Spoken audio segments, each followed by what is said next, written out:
રાજકોટમાં ઉદ્યોગપતિના પુત્રએ બેફામ કાર ચલાવીને અકસ્માત સર્જ્યો છે, જેમાં અભિષેક નાથાણી નામના યુવકનું મોત થયું છે। આ અંગે પોલીસ દ્વારા ફરિયાદ નોંધાઈ હોવા છતાં નવીરાને માત્ર 24 કલાકમાં જ જામીન મળી જતા પરિવારજનોમાં ભારે રોષ છે। પરિવારજનો પોલીસ પર આક્ષેપ કરતા કહ્યું છે કે આરોપીને બચાવવા હળવી કલમો લગાવી એફઆઈઆરમાં નામનો ઉલ્લેખ કરવામાં નથી આવ્યો। હવે પરિવારજનો બીએનએસ 105ની કલમ લગાવવા કોર્ટમાં અરજી કરવાની તૈયારી કરી રહ્યા છે, તેમજ પોલીસે આરોપીને મોઢે બાંધીને બતાવ્યા હોવાનો મામલે પણ પરિવારજનો ગંભીર આક્ષેપ કરી રહ્યા છે।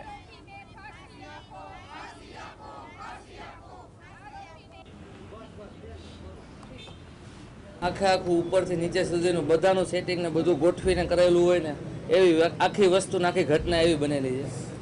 જ્યારે એક્સિડન્ટનો બનાવ બન્યો ત્યારથી હું 20 મિનિટની અંદર ઘટના સ્થળે હતો। હું જ્યારે પહોંચ્યો ત્યારે પોલીસ કર્મચારીએ જ મને ફોનમાં ફોટો બતાવીને એમ કહી દીધું આ ભાઈ હતા ને આને અમે તાલુકાએ લઈ ગયા છીએ।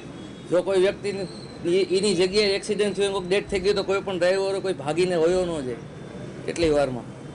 એટલીમાં તમે સીધો પોલીસ કર્મી મને ફોટો બતાવી દીધો અને કીધું કે આ ભાઈ તાલુકાએ બેસી ગયા છે। નથી મને નામ દીધું નથી, કાંઈ ઓળખ આપી, એક પણ જાતનું કાંઈ કોઈ કર્યું નથી।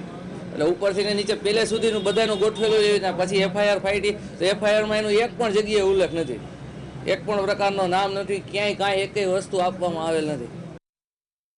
જે આરોપી છે એનું ક્યાંય નામ નથી, એના સરનામું, એના પેરેન્ટ્સનું, એમાં કોઈ એની ડિટેલ દર્શાવી જ નથી અને એફઆઈઆરમાં માનવવધની જે કલમ હોય એ પણ લગાડી નથી અને બીજા જ દિવસે એ છૂટી જાય તો આમાં અમારે ન્યાયની આશા કેમ રાખવી?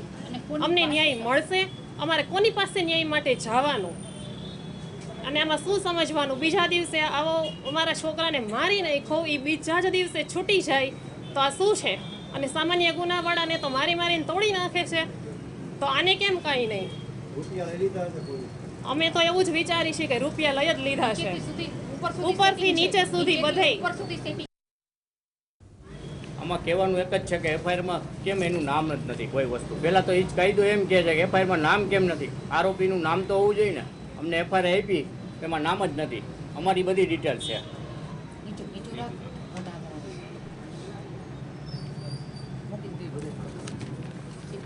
સીપી સાહેબને નર્મ વિનંતી છે કે આના એક ઉપર એક્શન લેવામાં આવે તાત્કાલિક।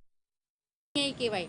અમારી માંગ એ છે કે અમને સંતોષકારક ન્યાય આપો અને જેણે આ એક્સિડન્ટ કરેલું છે કે જે આ બનાવ બનેલો છે એની ઉપર હજી સુધી માનવવધની કલમ લગાડેલી નથી, તો એની ઉપર માનવવધની કલમ લાગે અને કાયદેસરના પગલાં થાય, યોગ્ય ન્યાય થાય એવી અમારી માંગ છે।